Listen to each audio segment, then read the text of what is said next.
ইচ্ছে করে এটা করছো না? তুমি চাচ্ছো ফাইমের সঙ্গে যেন আমার দেখা না হোক। আরে না না, অফিস থেকে ছুটি নিতে হবে না। আচ্ছা বেশি কথা না বলে চলো তাড়াতাড়ি। এই মামা চলো তো।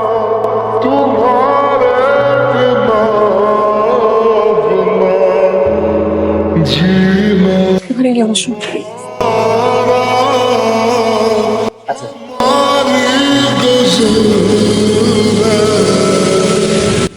তুমি আসলে ভালো কথা, কিন্তু তোমার হাজবেন্ডকে নিয়ে আজকে কি দরকার ছিল? আরে ওকে আমি একটা চ্যালেঞ্জ করেছি। ওকে আমি বোঝাতে চাই আমি ওর চেয়ে তোমার সঙ্গে বেশি হ্যাপি থাকবো, এই জন্য নিয়ে আসছি। হ্যাঁ, তোমাকে একটু কথা জিজ্ঞাসা করতে পারি? তুমি তোমার হাজবেন্ডকে এখন ডিভোর্স দাও না কেন?